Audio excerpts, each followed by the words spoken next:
Bueno, para continuar, en esta primera parte de la tarde vamos a cerrar esta primera parte con una sesión plenaria sobre un tema que es bastante de actualidad, en algunos casos hasta controvertido, que es el chemsex, que es el uso de drogas para tener relaciones sexuales y el impacto que esto va a tener en los pacientes VIH que lo seguimos en la consulta. Para ello contamos con la participación de la doctora Teresa López, que es compañera nuestra de la Unidad de Enfermedades Infecciosas del Servicio de Medicina Interna de aquí del Hospital de Manises. Teresa, cuando quieras.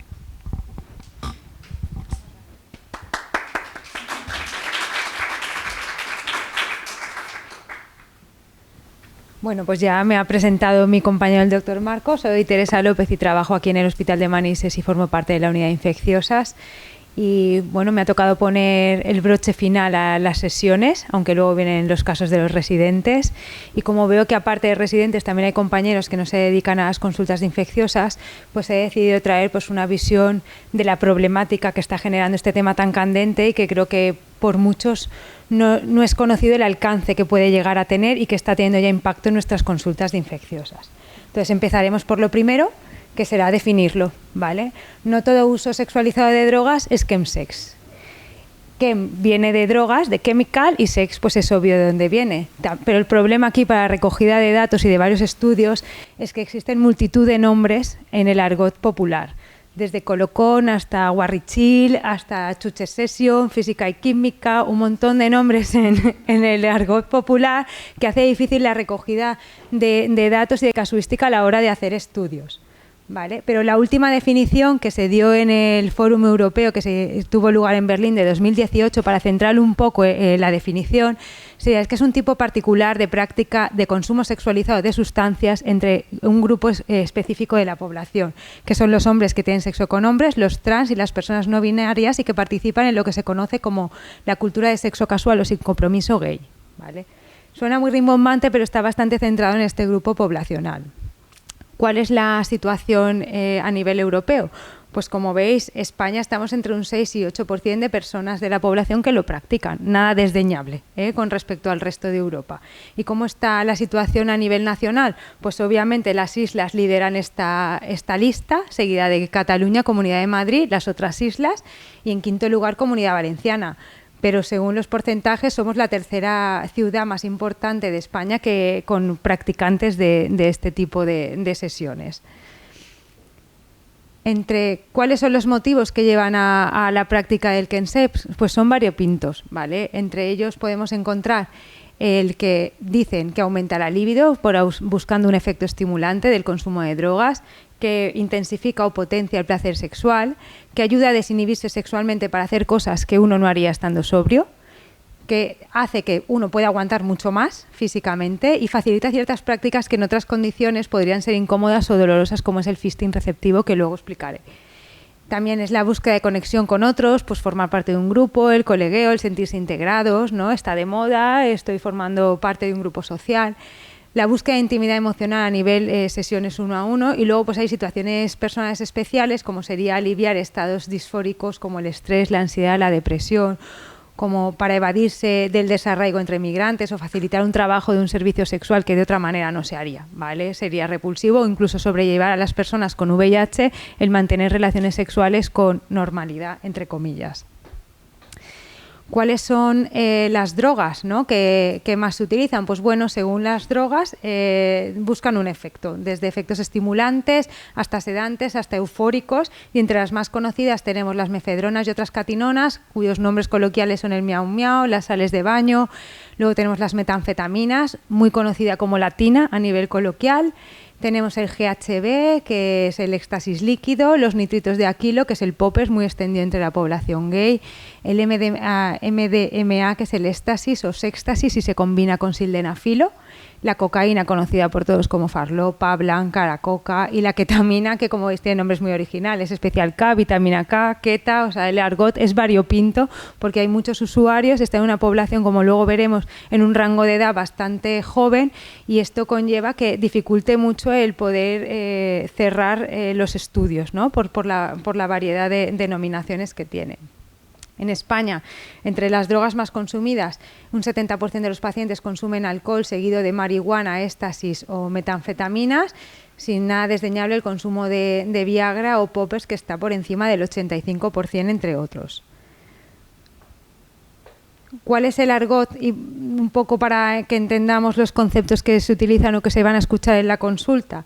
Pues en principio el argot genérico, para los que sois ajenos a todo este mundo, en el cual me incluyo, los locales que se consideran los lugares como saunas, clubs de sexo, discotecas con cuarto oscuro o fiestas temáticas que están dirigidos exclusivamente para la práctica del sexo. Lo que sería una sesión, que es el sexo en grupo, facilitado por redes sociales y apps, lo que se conoce como chills o warri chills, que sobre todo se dan en grandes sesiones. Y yo me reí, pero en la última sesión que fui, la primera pregunta que nos hicieron es: ¿alguien me puede decir la diferencia entre un chill y un warri chill?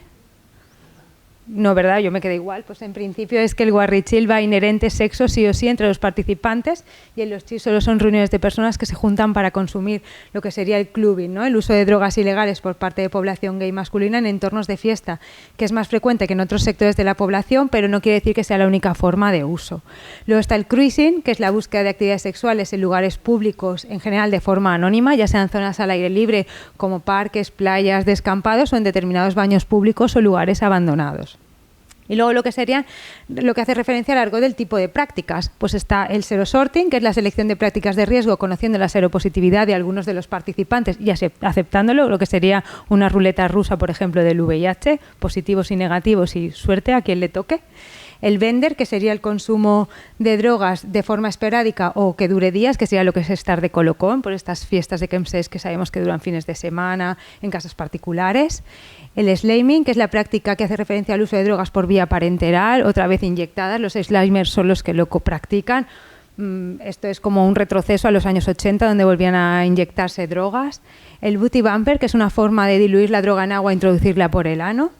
El barebiking, que es la penetración anal sin uso de preservativo de forma intencional, y luego el fisting, que ha salido antes, que consiste en la introducción de la mano o parte del brazo en el ano recto o en la vagina.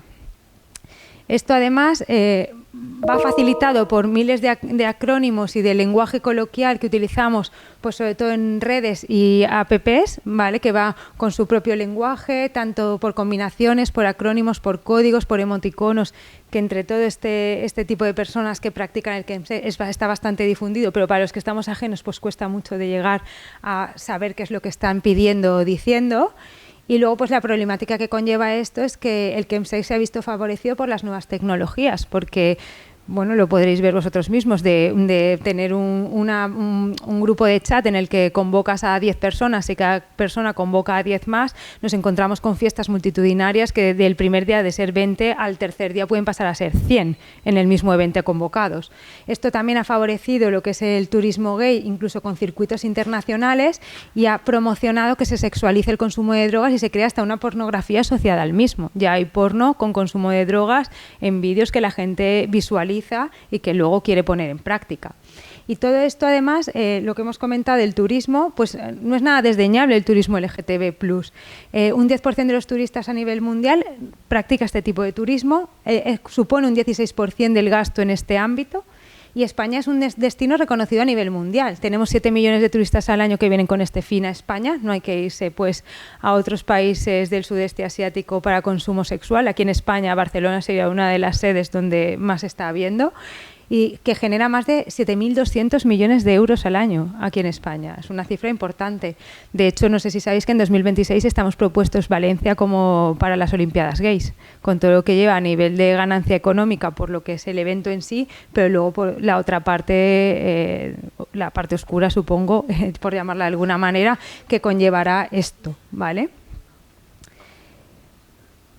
En cuanto... perdón...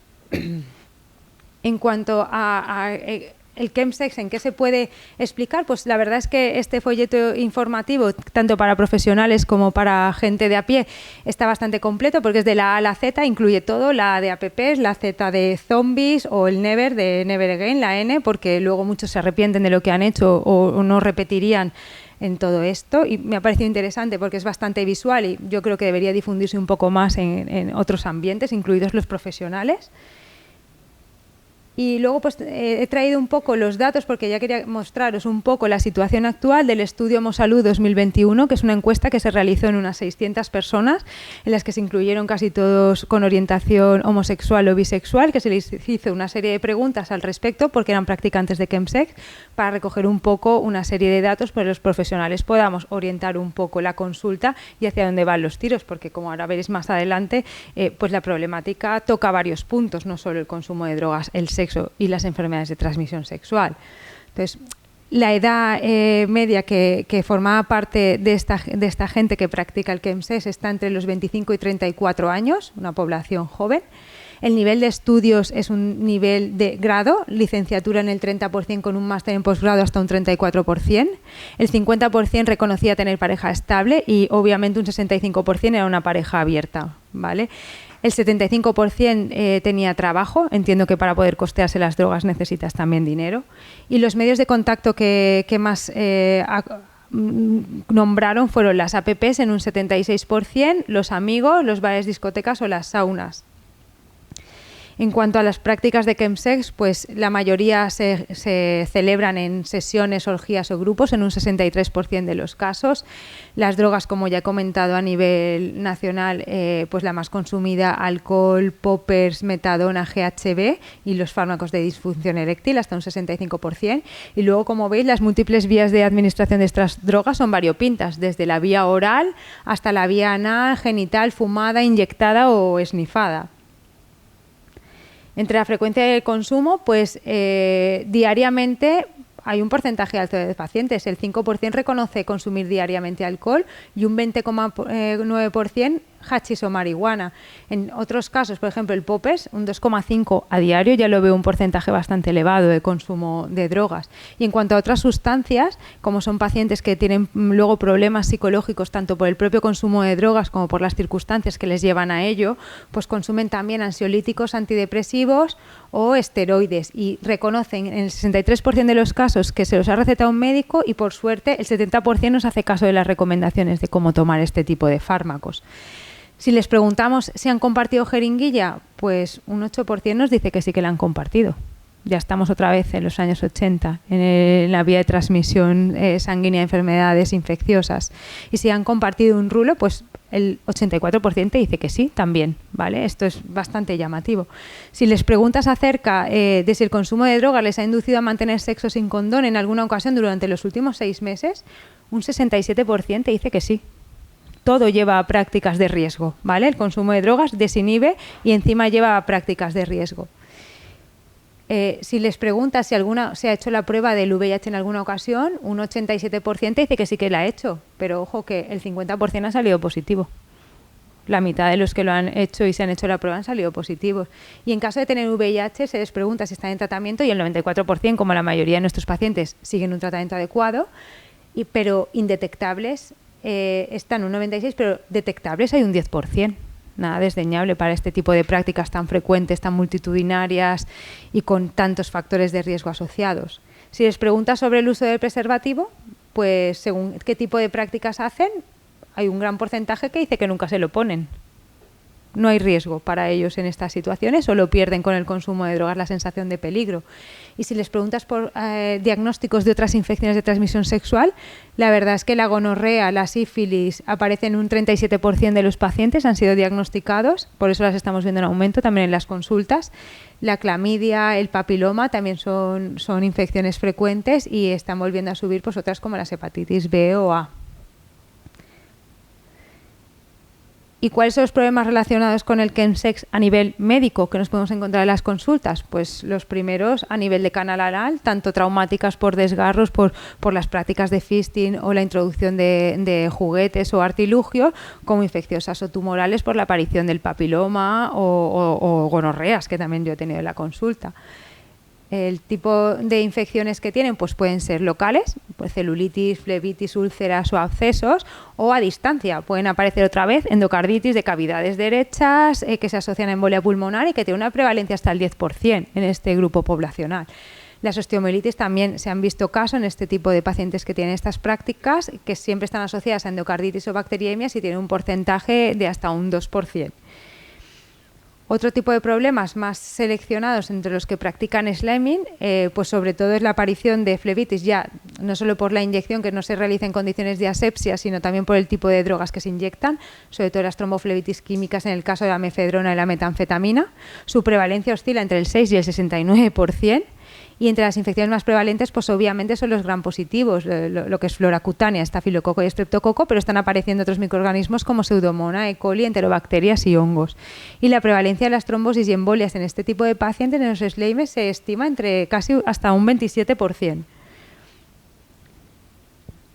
Otro tipo de problemas que puede dar el consumo de drogas y sexo, pues puede ser a nivel del sistema nervioso central por propios tóxicos de las drogas, tanto agresividad, alteraciones conductuales, depresiones, a nivel cardiovascular, pues como la coca, que todos sabemos que puede producir arritmias o infartos, a nivel endocrino, muchas producen disminución de la libido y ya es imposible para ellos mantener relaciones sin consumir drogas, y luego a nivel ocular se ha visto relacionado con otras drogas como el poppers, la maculopatía, que si dejas y cesas el consumo normalmente se revierte. Hay problemas psicológicos al cual tenemos que estar atentos en la consulta y habría que ver los síntomas de alarma porque muchos del policonsumo afecta a otros ámbitos de la vida del paciente, social o laboral, pero él no lo percibe como un problema. Y entre estos síntomas de alarma estarían pues, el insomnio, la hiperinsomnia, las crisis de ansiedad en el trabajo, el abandono del trabajo, los síntomas depresivos, problemas de pareja. Y por eso hay que preguntar activamente sobre el consumo de drogas y sobre estas prácticas, porque si no ellos lo ven como en su tiempo de ocio y no lo asocian a un riesgo para la salud, muchos de ellos. Las preguntas más frecuentes que deberíamos hacer sería si ha consumido en los últimos 12 meses algún tipo de droga, cuáles han sido, si se las ha inyectado, si ha utilizado material desechable o ha compartido jeringuilla, si cree que esto puede tener un efecto negativo en su salud y si las consume solo para mantener relaciones sexuales. Y con esto poder ofrecerles unos recursos de atención psicológica o psiquiátrica. Y luego pues no hay que olvidar que muchos de los pacientes que nos vienen a la consulta toman otra serie de fármacos y como drogas son otras sustancias químicas que pueden interaccionar con otro tipo de fármacos y en el caso de nuestros pacientes VIH con el targa, tanto aumentando los niveles de las drogas recreacionales como disminuyendo los niveles de los antirretrovirales con el riesgo de blips y de fracasos virológicos. Vale, no me voy a meter en esto si luego alguien los quiere ver. ¿Y cuáles serían entonces las consecuencias del chemsex según el estudio Homosalud? Pues bueno, teniendo en cuenta que la orientación sexual de la mayoría de los pacientes que han participado en la encuesta y que practican este tipo de sesiones son homosexuales, que se les ha preguntado si mantienen también relaciones sin consumir y un 16% dice que no, que tiene que consumir para tener relaciones. Que si han sentido alguna vez que habían perdido el control sobre el consumo y entre frecuentemente y esporádicamente suman un 45% casi de los casos que han perdido el control. Si se les pregunta sobre si han utilizado las profilaxis posexposición en los últimos 12 meses, casi un 89% te dice que no la ha utilizado. Y de los que la han utilizado, te dice que más de una vez ha sido el 40%. O sea, esto es reiterativo, nos duplican consultas, aumenta el riesgo, polimedicas. Y luego si les has preguntado si alguna vez han perdido el control sobre su vida sexual, pues un 18% te dice que sí que lo siente así, de los encuestados. Y en caso afirmativo, solo un 30% ha consultado a un profesional, entre ellos porque piensan que no vamos a comprenderlos, que no estamos realmente bien formados para entender todo esto que se avecina, necesitamos una formación específica y no todos los médicos que estamos en la consulta estamos tan puestos al día de este tema. Creo que se va a tener que especializar un poco este tipo de pacientes por el gran número que se nos avecina.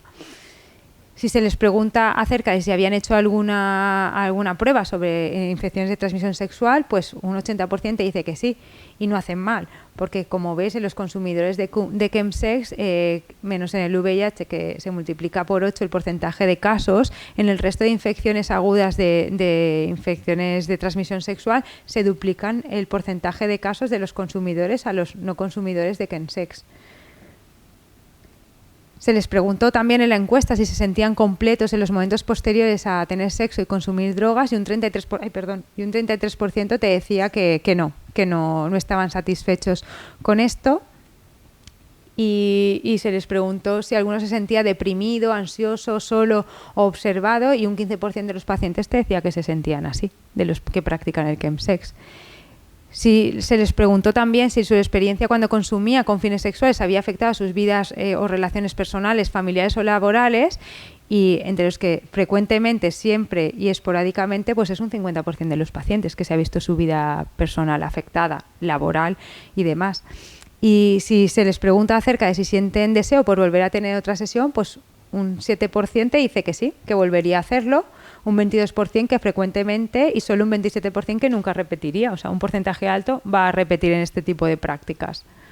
Y como conclusiones, y lo traigo así porque creo que los datos son importantes, el 52% de los pacientes encuestados han consumido drogas recreativas no legales en los últimos 12 meses, 27,5% para tener sexo y 9% para aumentar la duración del mismo. El 88% consume para aumentar su libido, el 85% para desinhibirse sexualmente, el 54% para potenciar el placer y el 52% para aumentar sus sensaciones.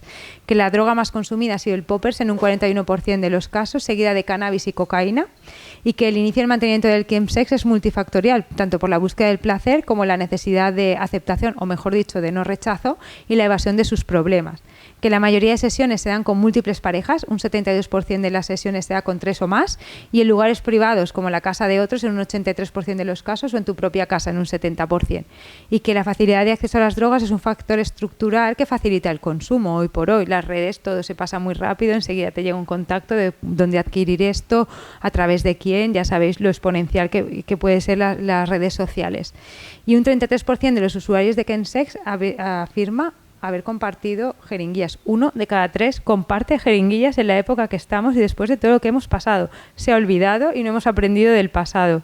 Creo que estas nuevas generaciones habría que volver a formar, porque esto se ha perdido en el tiempo. Nos hemos confiado con los nuevos fármacos y con la facilidad de acceso a las consultas especializadas, y creo que ahí habría que incidir. Un 75% que dice que tras una sesión tarda 2 días en recuperarse. El 8,7% necesita una semana, pero el 90% afirman que su estado físico se ha visto alterado. Las consecuencias más frecuentes son el cansancio, la apatía y el aislamiento, y se sienten incapaces de hacer frente a las responsabilidades familiares, sociales o laborales, con lo que genera esto los problemas económicos. Obviamente, si no llegas a hacer tus responsabilidades laborales, pues al final te pasa factura. Un 16% ha sufrido sobredosis en el consumo. 29,4% de los que practicaron chemsex en el último año se muestran preocupados por el consumo, y solo el 38% acudió a un servicio, por lo que ya he comentado, porque creo que sienten que pueden ser juzgados y discriminados, y porque tampoco hay profesionales tan formados para poder darles una atención completa. Y que las personas que consumen drogas en el contexto de chemsex presentan mayor prevalencia de problemas tanto de salud mental como de adicción al sexo, síntomas de desrealización o alucinaciones y pensamientos de suicidio que las personas que consumen drogas en otro contexto. ¿Vale? Esto también conlleva una mayor probabilidad de presentar enfermedades crónicas tipo VIH, hepatitis C o de enfermedades de transmisión sexual. Y para finalizar, pues obviamente el Plan Nacional sobre el SIDA ha tenido que crear un grupo de trabajo multidisciplinar y dinámico para los profesionales con experiencia en este sector, para intentar establecer y consensuar unas estrategias para la prevención, la disminución de riesgos y la reducción de daño en la población que lo practica. Porque hoy por hoy se ve como parte de tu tiempo de ocio, y tampoco hasta que no llega a ser un problema, que pienso que ya es demasiado tarde, no se nos comenta en la consulta, a menos que tú rasques en la anamnesis. Y bueno, pues para finalizar y sin querer asustar mucho, la próxima pandemia, ya lo dice una noticia, pues será la sexual, porque las cifras de enfermedades de transmisión sexual en España ya son superiores a las de los años de la heroína, por todo esto que ya he explicado. O sea que nos espera bastante trabajo.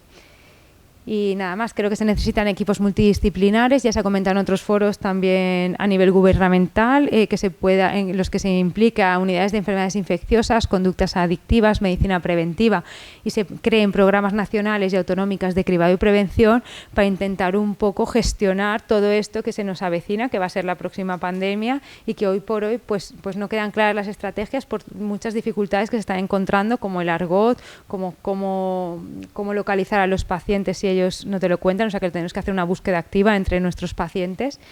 Y bueno, pues eso es todo lo que os quería contar, y para eso estamos nosotros, para que nos preguntéis todas las dudas que tengáis. Muchas gracias.